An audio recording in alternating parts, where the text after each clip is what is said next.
The views and opinions expressed on this program do not reflect the company, owners, management, staff, clients, or partners.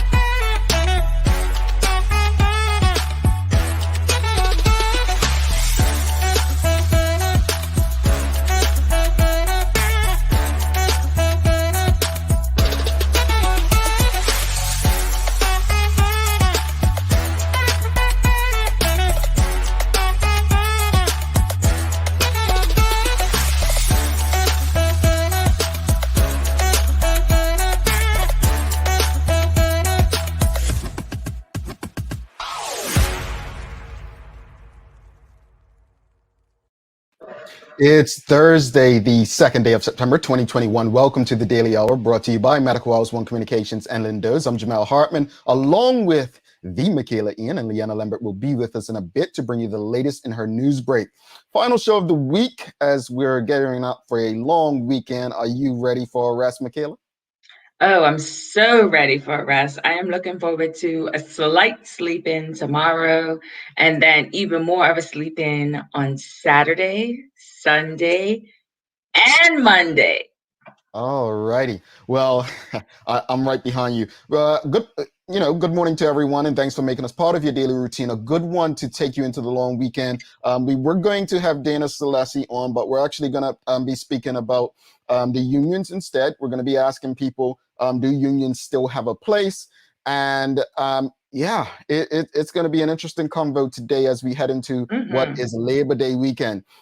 But here's a question. I guess before we get into the conversation for the day, guys, I just want to, continue a conversation in a different light, because I came across an article, Mikaela. I might have emailed it to you. The article came via LinkedIn, right?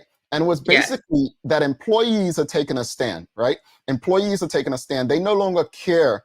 Well, it's not that they no longer care, but money is no longer top of line. Money is not a motivator any longer. Right. Like now people are asking, they want to know what a business is basically, or organization, their politics are. What are your politics? What are your personal beliefs? All that stuff. So I guess the question of the morning to everyone is, outside of pay, what do you look for in an employer? Like what is your key driver as an employer? That's an interesting question. Really? It's a really interesting question. And I say this because for me, I've worked for very good employers. I've worked for horrendous employers, So the horrendous employer for me is the one who does the bare minimum, who literally follows the Employment Act to a T. The one wwho has an issue with you taking a sick day because your kid's sick and suggests you take a vacation day.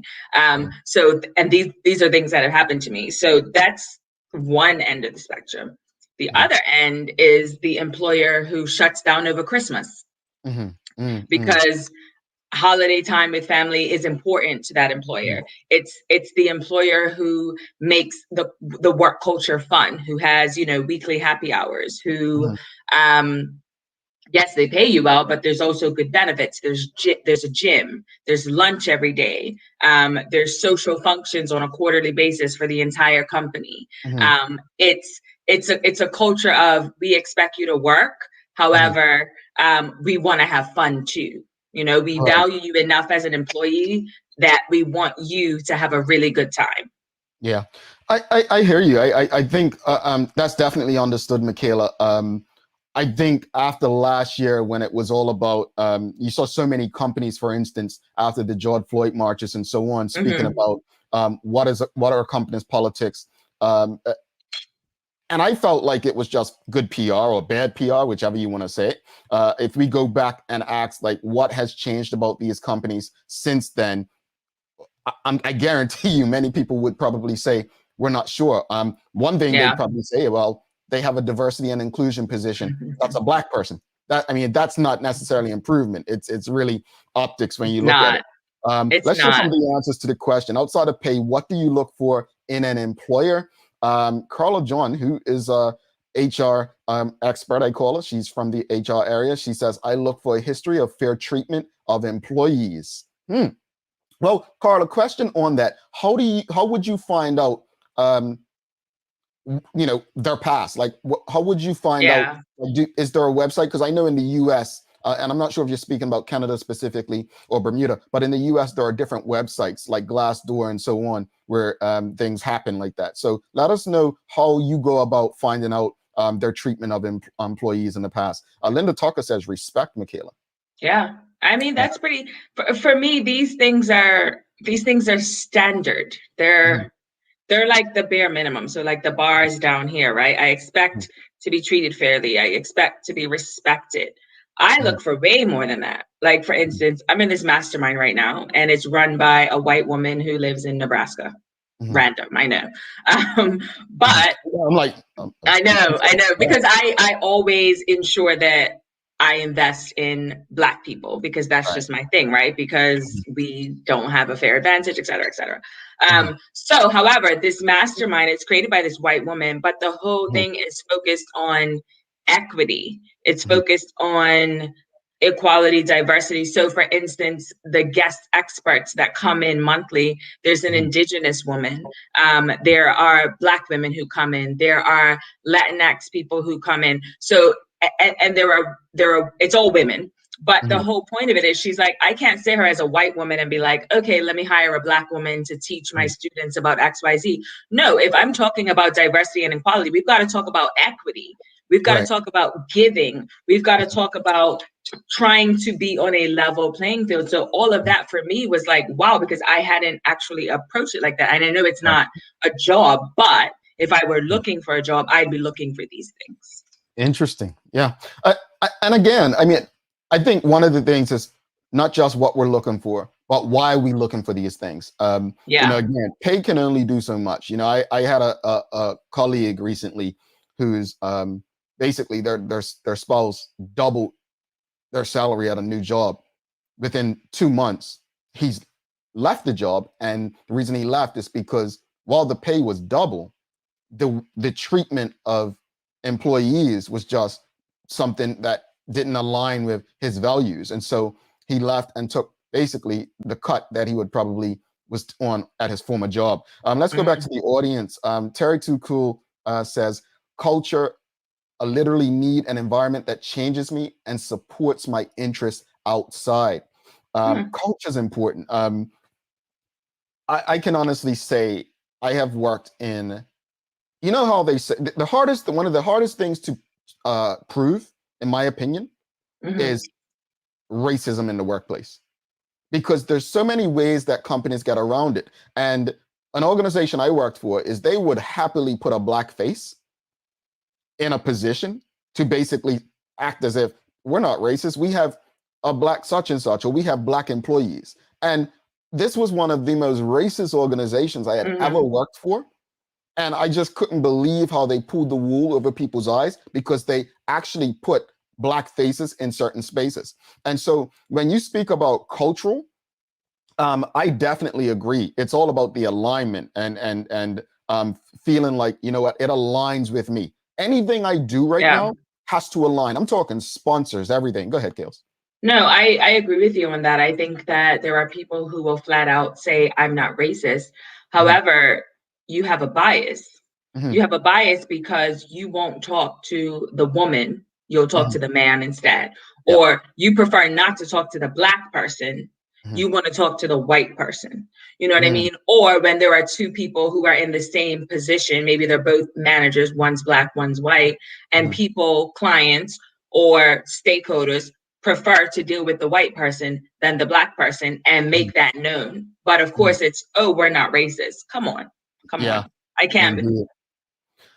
Question, folks, is outside of pay, what do you look for in an employer? And this is an important conversation for Bermudians, because I know there are so many Bermudians struggling, but when we make ourselves dispensable and of great value, we should be in more demand from companies than they should, like at the end of the day, we shouldn't be begging them to hire us. They should be literally reaching out and begging us to come on board and help them. So question of the day, outside of pay, what do you look for in an employer?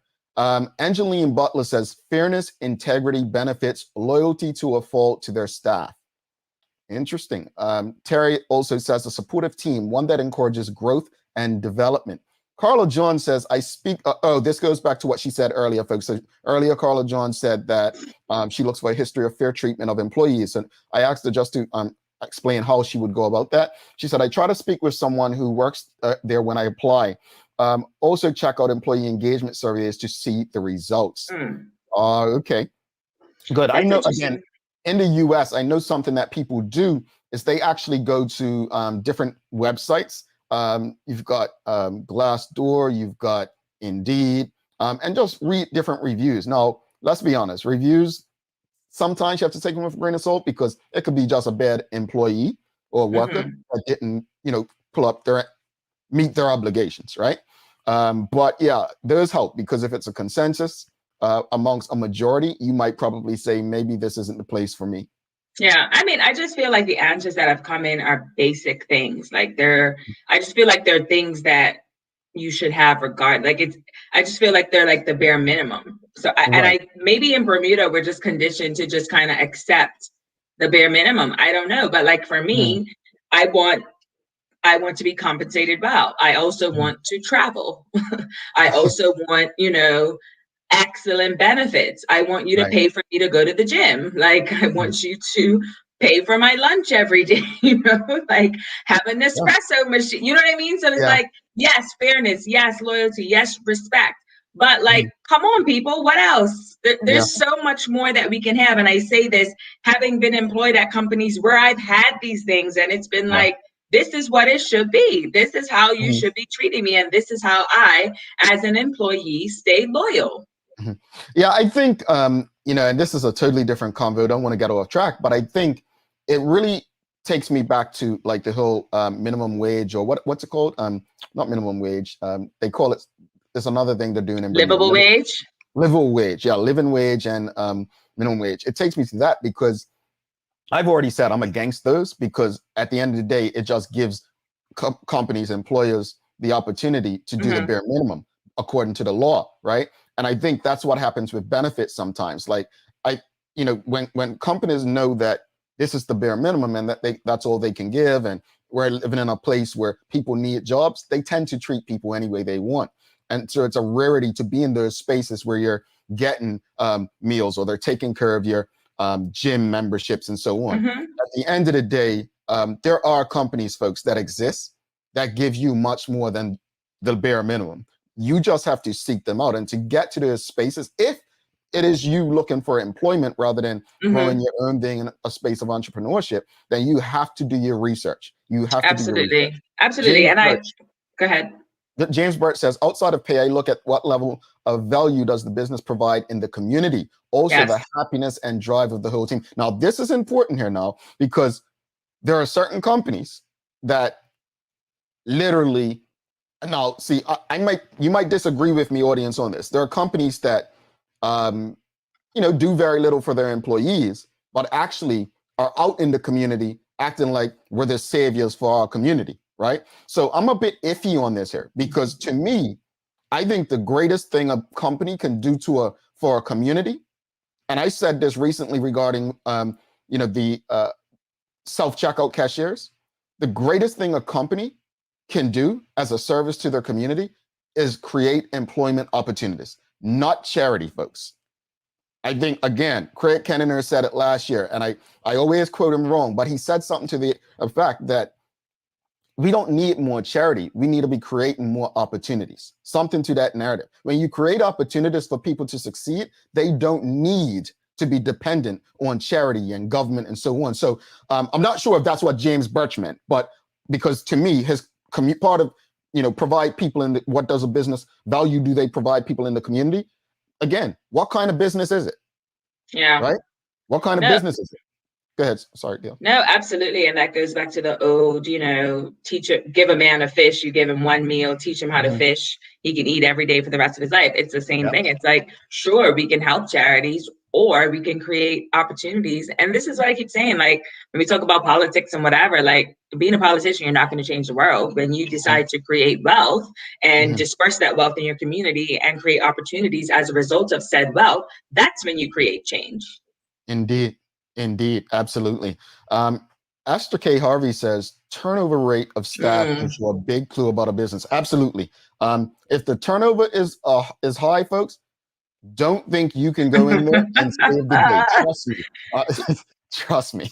Listen, I worked at a place where the turnover rate was like, oh my God. And the only reason I took the job is because I needed to get the experience to get to where I wanted to get. And you best believe I was out in just over a year. I was like, no, thank you. Nope. Renee Sherilyn Simmons says work-life balance, office culture, and appreciation and respect. Sam Cat Place says benefits, flexibility, a team with a manager that is not a micromanager, and an HR team that has practices that are resolved around continuous learning, mental health, inclusion and diversity, and anti-bullying. And, I know that sounds like a lot what she's saying, but it's really not a lot. It should, when we talk about bare minimum, that should be bare minimum. It should be. And this is why I keep saying everything that's coming in for me is bare minimum. I expect these things.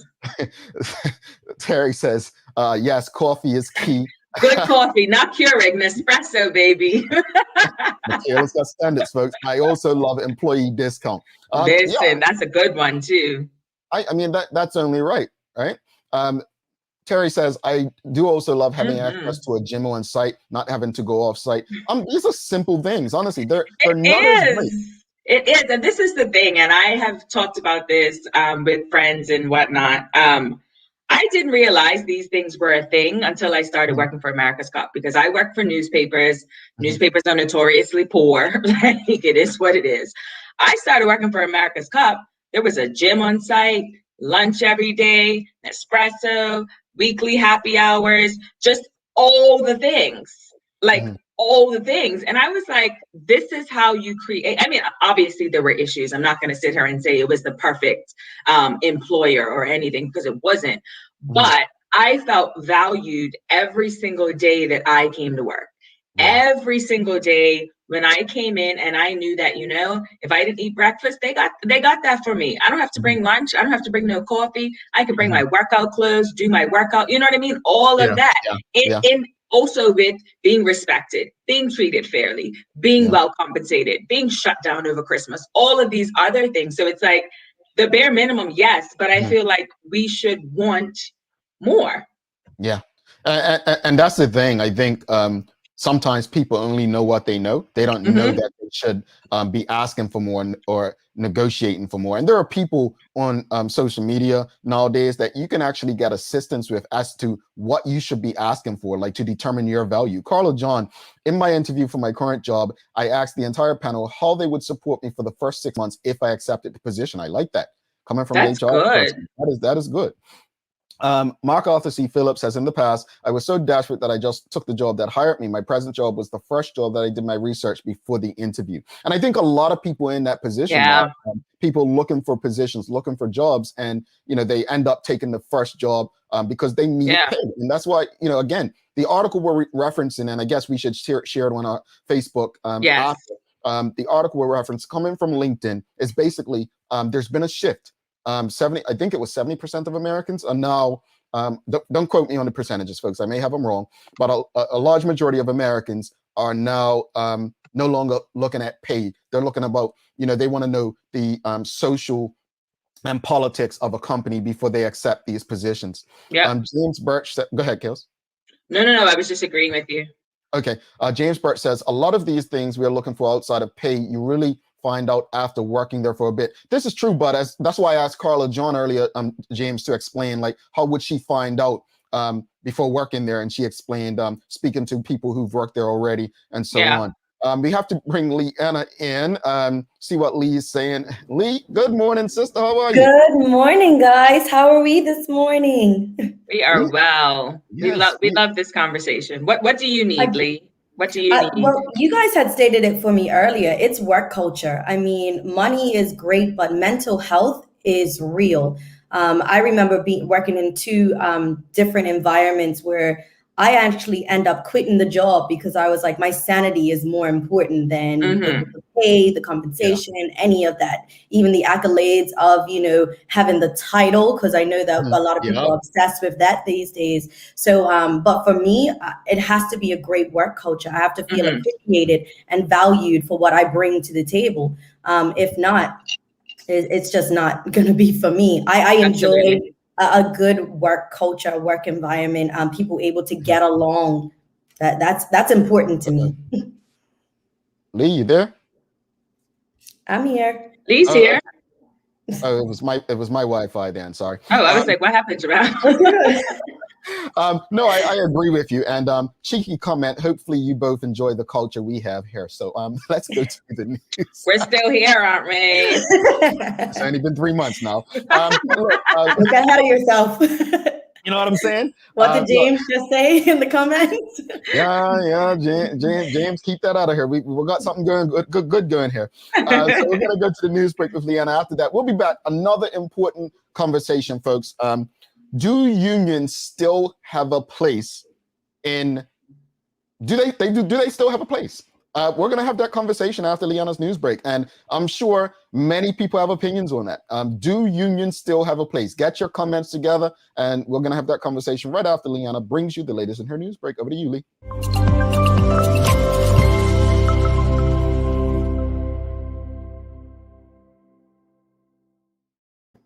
Thanks, Jamel and Mikaela, and good morning to everyone tuned in with us. I hope everyone is having a great start to this Thursday morning. I'm Leanna Lambert, and it's time for our daily hour news break. So here's what's going on in today's top stories. Children returning to school next week will have to wear masks throughout the day. The COVID-19 safety protocols were outlined at a press conference yesterday with Education Minister Diallo Rabane saying that the island had been classified as being in phase 3 of 4 potential categories. Now, the health department guidelines state that in phase 3, there is minimal risk of infection for the general population and very low numbers of staff and students are being affected. But the guidelines also stipulated that students from year 4 and above and staff must wear a mask at all times and desks must be 3 feet apart. Students are also advised not to share materials. Now, Health Minister Kim Wilson acknowledged that she had heard many concerns from parents about the mandatory wearing of masks, but insisted that they were essential in reducing the spread of the virus. Now, in addition, she said that government was encouraging all eligible teachers and students to be fully vaccinated and have families participate in a saliva screening program. In other news, the island's blue-collar union has made good on its promise to continue industrial action and announced it will hold a weekly one-day protest against union decertification laws.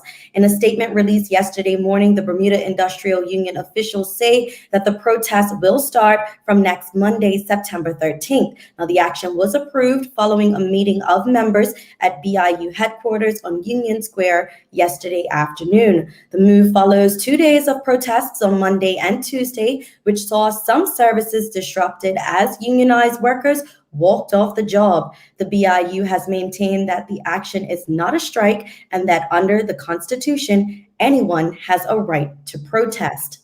And a St. George's man denied allegations that he had a semi-automatic pistol and several rounds of ammunition over the Cup match holiday.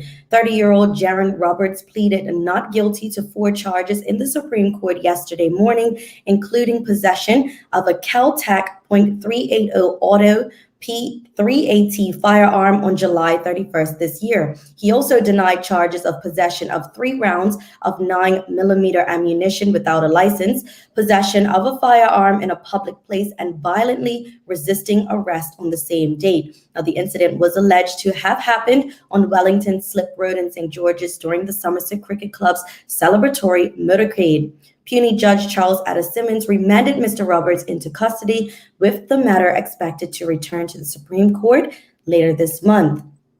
Taking a look at today's weather, we have a high near 86 and a low near 78 degrees. Tropical storm Larry, which emerged in the eastern Atlantic on early yesterday, is on swift course to attain major hurricane strength by tomorrow. Now, the storm, which was packing sustained winds of 70 miles per hour, will likely become a hurricane today.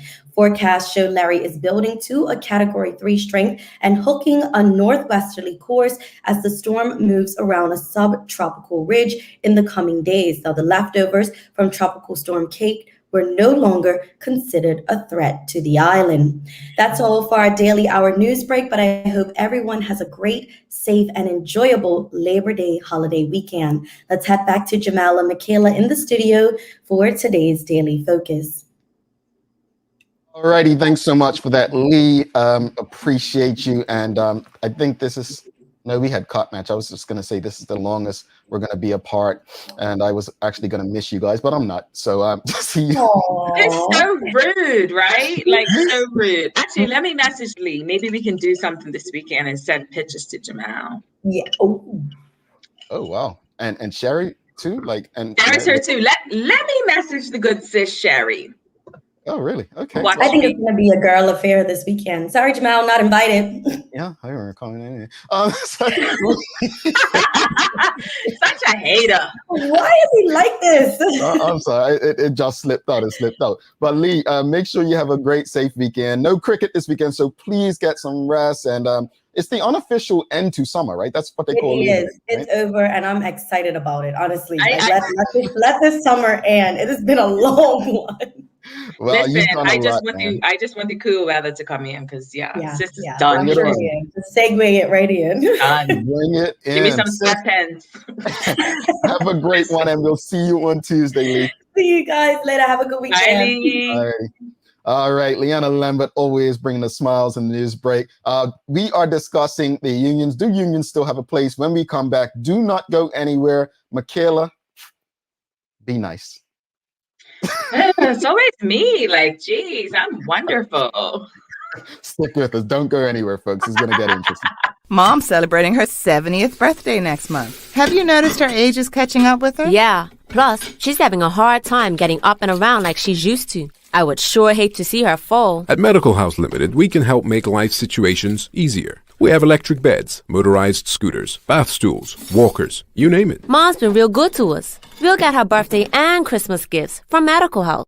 Medical House has relocated next to the Dandy Town Field, number 6 Bakery Lane, Pembroke. Telephone 292-3622. We're welcoming back the often featured Whole Food veterans Bragg Live Food products, renowned for their live probiotic organic raw cider vinegar and savory seasonings. Paul Bragg is the man behind the products that has originated health food stores, restaurants, and spas, and promoted nutrition education through the media, helping lay the foundation for the enlightened way we make healthful choices when we shop for and prepare food.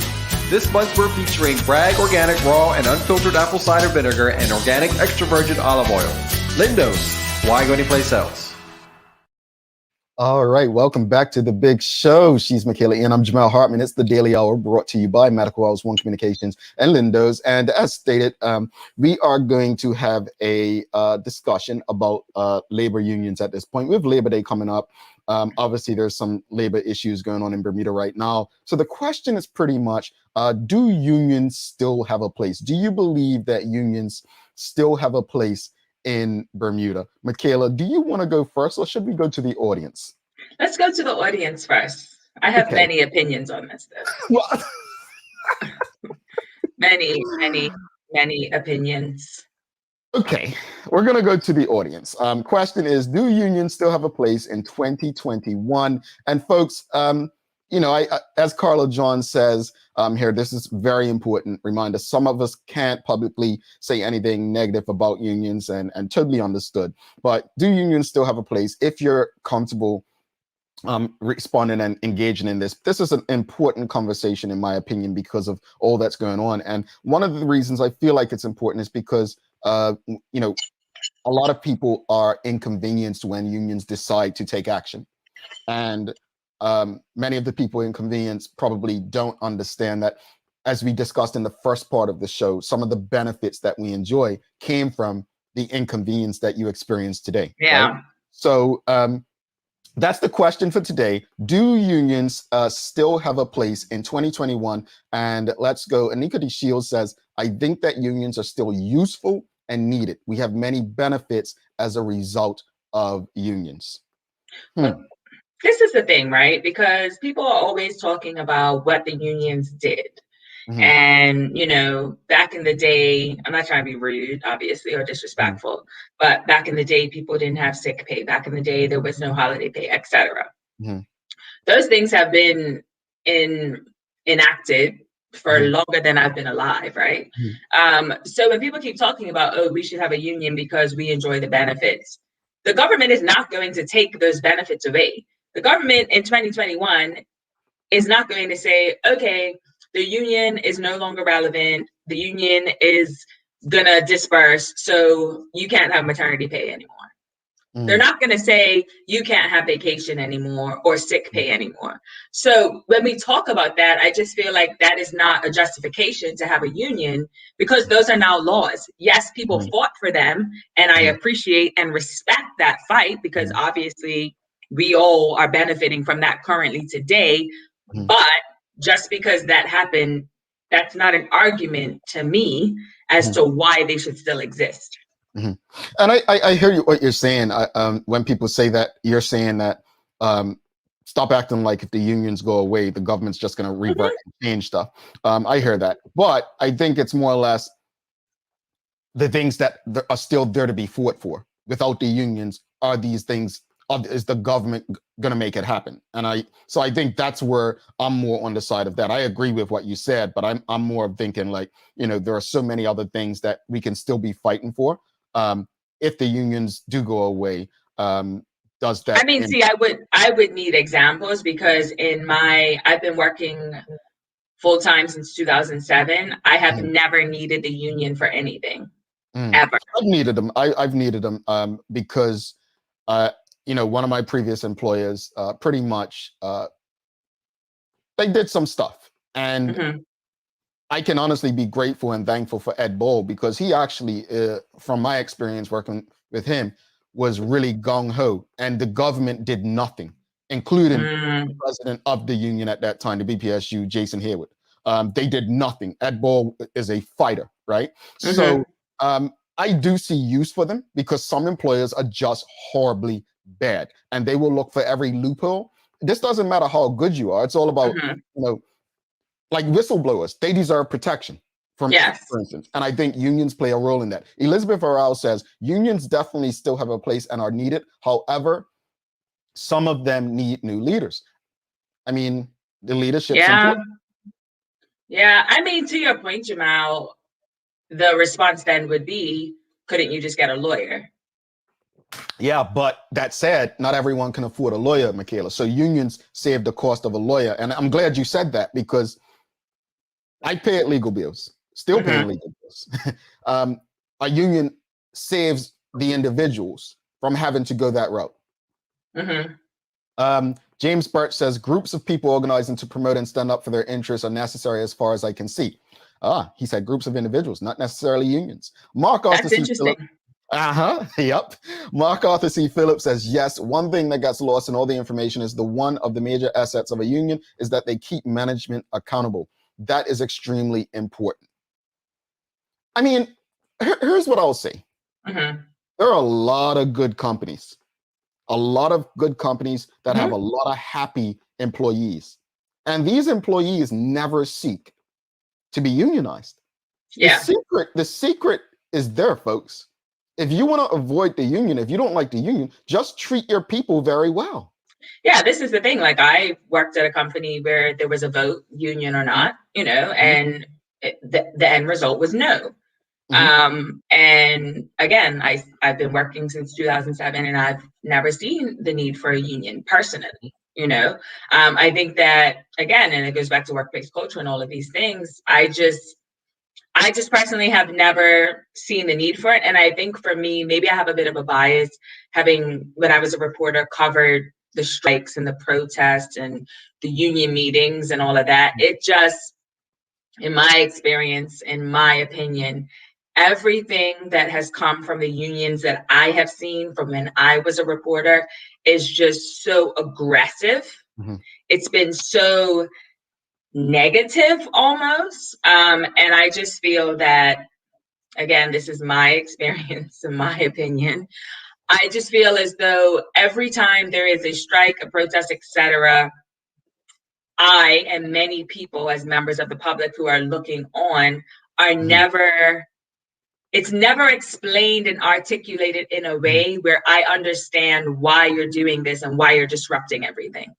Yeah. No, you know what? Mikaela makes a fair point, and I really want people to understand what she's saying, because it goes back to, I'm going to, not to change the conversation, but I'm going to use the Bermuda Progressive Labour Party, the PLP government. The PLP was government from 98 to 2012, and now they've been back in since 2017. If all the end of the millennials and Generation Z, if that's all they know, you can't preach to them about how bad the UBP and the boogeymen were. So if Mikaela's only experience is like, and I'm just going to use an example. She didn't mention it, but I'll use it. The ferry pilot who seemed to be under the influence, for instance. He was under the influence. You were the reporter. I was trying to be kind, but he was. As he was under the influence. Legally, he was. Legally under the influence, right? It rubbed a lot of people the wrong way when the union decided to take up that fight, right? So her experience is legitimate, and so it's not necessarily dismissive of all the union has done for people, but during her work career, what they've been out there doing is not necessarily what we've been told they done. Does that make sense?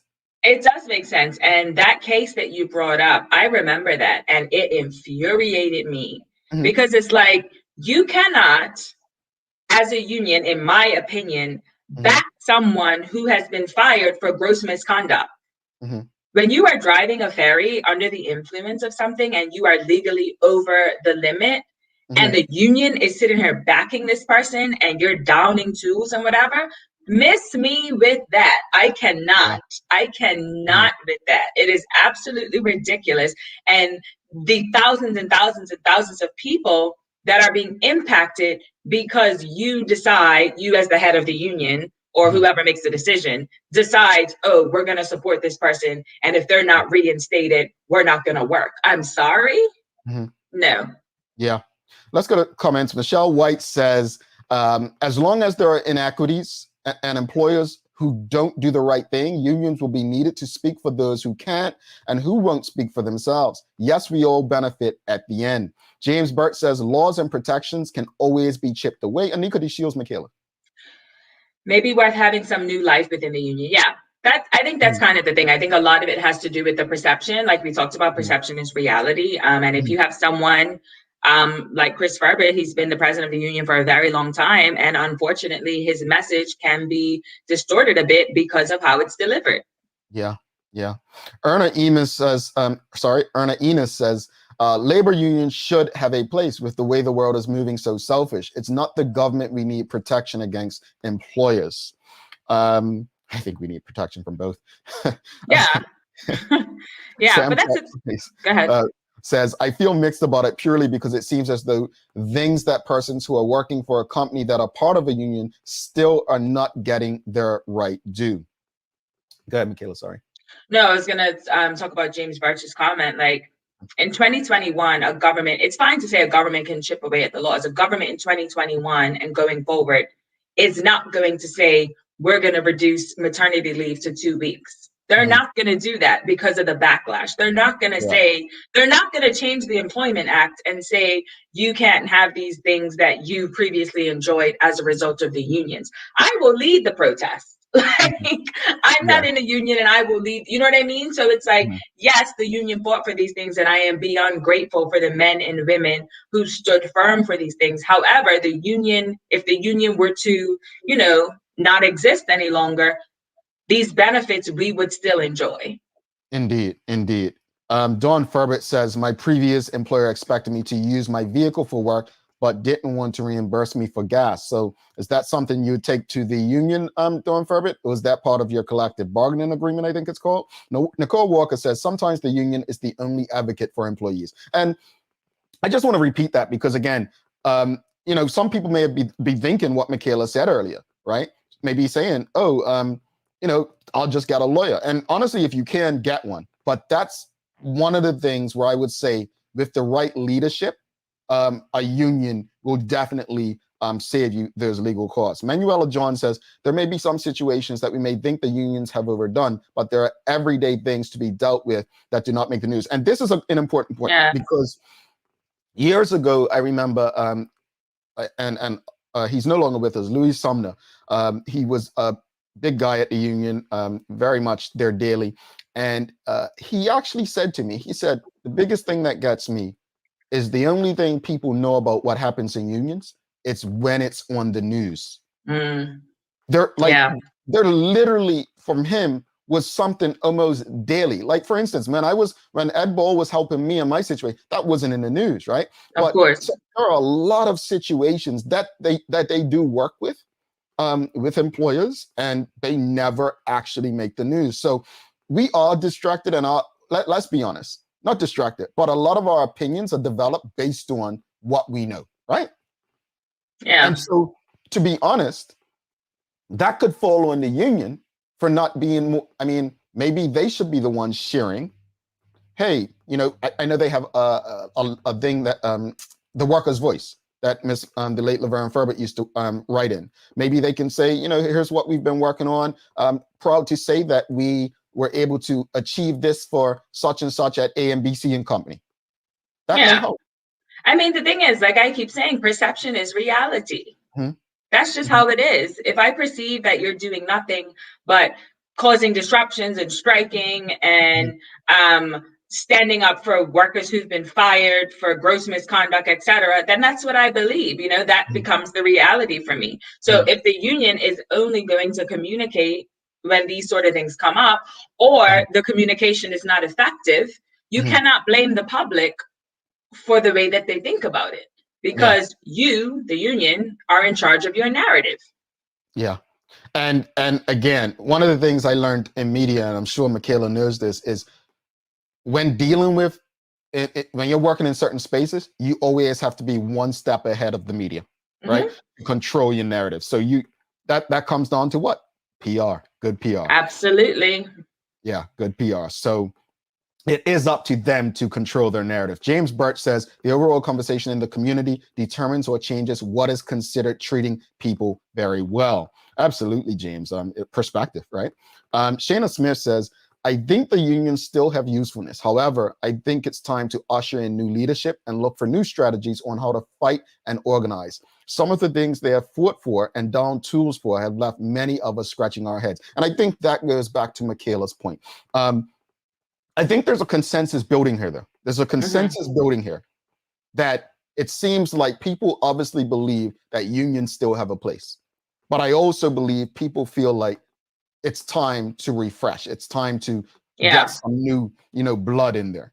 Yes. But I think the interesting part of it is, my generation. So I'm a millennial. Millennial goes from 1980 to 92, I think. Or 81, 91, like 95 or something. Yeah, it's not 95. It's not that far. I think my brother's like right at the end of it, and he's 29.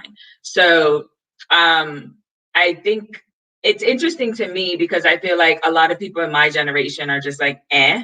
So if you want new blood and you want refresh, is that actually going to happen? Do the younger people, actually care about these things, or are they so far removed? Because the oldest millennials turned 41 this year. The youngest millennials are like 30. It's 81 to 96. Yeah, I was right. I just had to. That's not correct. It is. No, seriously. It is.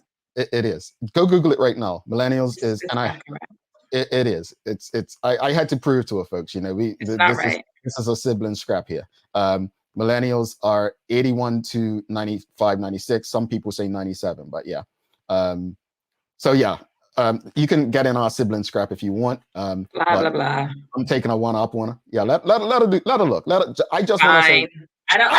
People who are born in 1996 are not millennials, because someone who's born in 1996 turns 25 this year. That's outrageous. Yeah. They're like the Gen Z. I mean, not to change topics, but I think I'm born in 1981. You cannot put me in the same box as someone born in 93, 92. No, absolutely not. That's what I'm saying. This is outrageous. I'm so different from, like, look, maybe I just have an old soul. Back to the conversation, though. Sam Cat Play says that, yes, that part, Mikaela, the blatant gross misconduct action, I can't get that.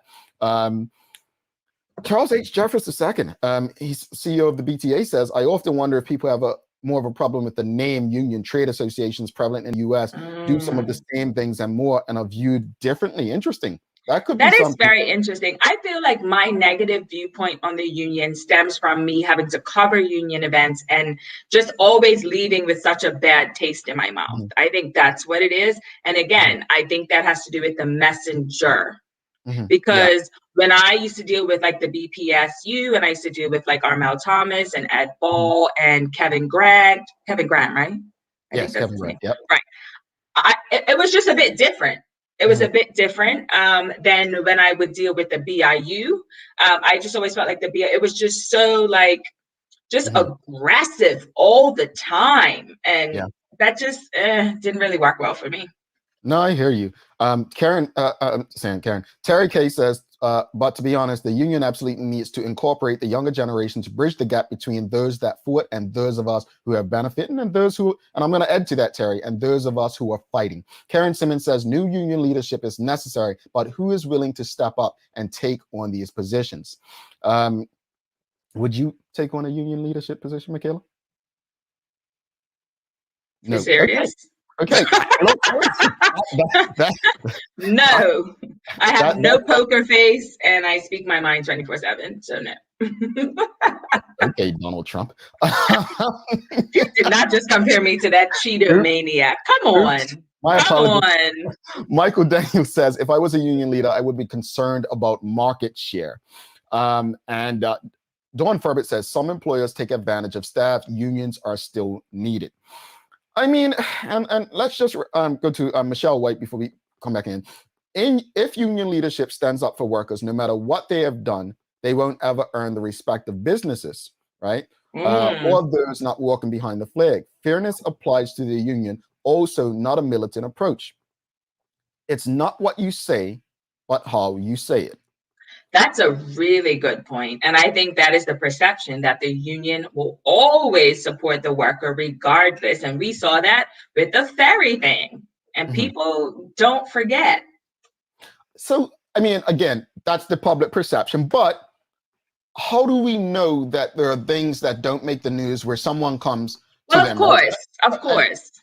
I think, again, maybe it's up to the union to get out there and them saying, look, you know, we had these amount of cases come before us from our members.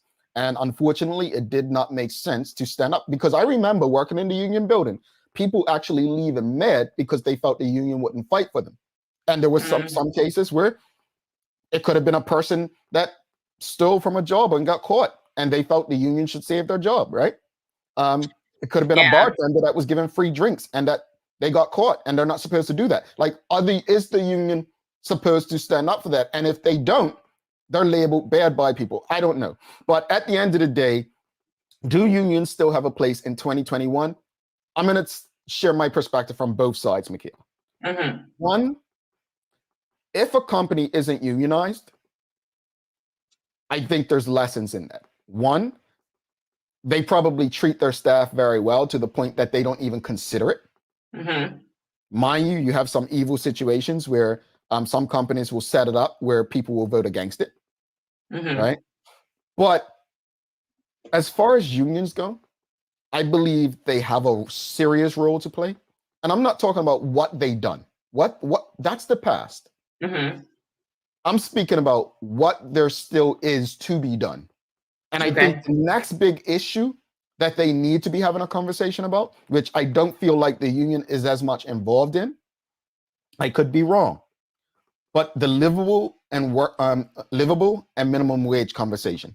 To Yeah. me, that is the next big thing that the union needs to be involved in. Yeah, that's interesting. I mean, you also have employers as well who will put in their contract, this is not a job where you can be represented by the union. Mhm. You know, I've had a contract like that, you know. Really? And that was an awful place to work, to be honest. Horrible. So I get it. I'd like to see some new life breathed into it. Mhm. I'd like, you know, some better communication. Mhm. I'd like the union to not have such a aggressive, negative, you know, what's the word? I'm missing the word right now. I got you. I mean, turn it down a bit. Yes, because like the comment before said, it's just so militant and that just turns Mhm. people off. Mhm. Yeah. No, I got you. Anika asks, is that legal? And I was gonna ask the same thing, is like for them to put in their contract.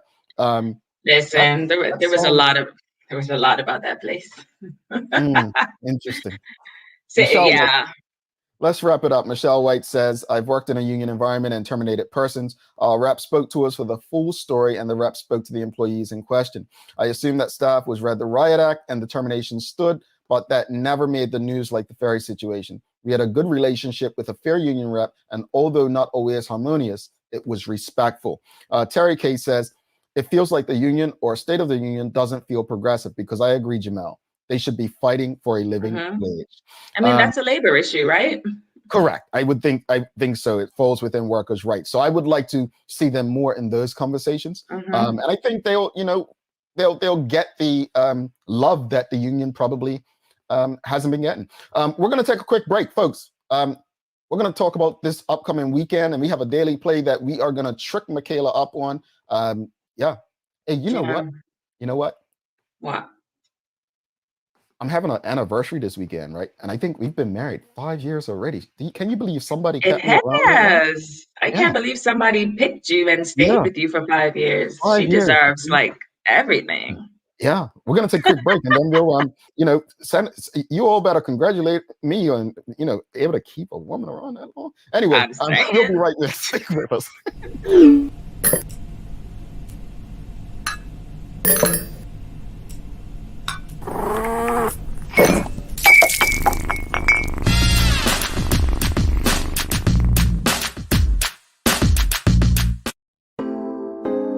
Same smooth sounds, different name. BCG Radio. Tune in every Tuesday through Sunday at 7 p.m. Bermuda time as we bring you the love, romance, sexiness with nighttime jams. Only on your station for conversations and entertainment. BCG Radio. Download the app, available for Android and Apple devices. All right, welcome back to the Big Show. Thanks again to Medical House One Communications, Lindos, and everyone who continues to support what we do. Folks, if you enjoyed today's conversation about the unions as well as what employees should be looking for, please give us a thumbs up, a love, a like. Make sure you share these kinds of episodes, because these are the kind of conversations that we definitely need to be having out there in the community. So please make sure that you're sharing these kind of conversations. All right. All right. So time for the Daily Play, brought to you by Heineken 0.0. Great taste, no alcohol. Mikaela, are you ready? Ready. So name that place today, all right? Okay. I think I've got it, folks. If you get the answer before Mikaela, you know what to do. Let us know. Okay. Which Italian city was the setting for the famous love story, Romeo and Juliet? Verona. Wow.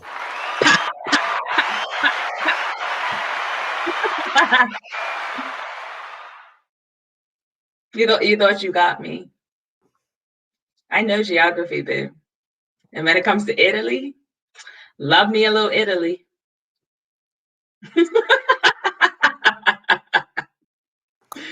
Wow. At first I was like, wait a second, what is it? Verona. Did anybody come in with it?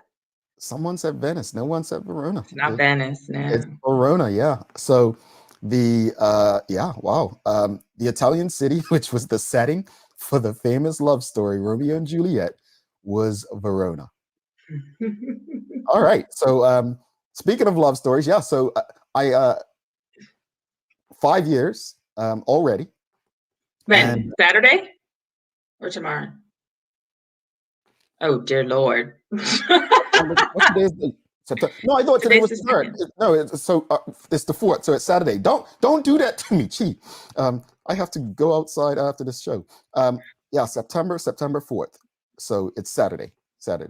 Yeah, September 4th is, so tomorrow is my brother Trey's birthday. He will Happy be birthday, 29. Trey.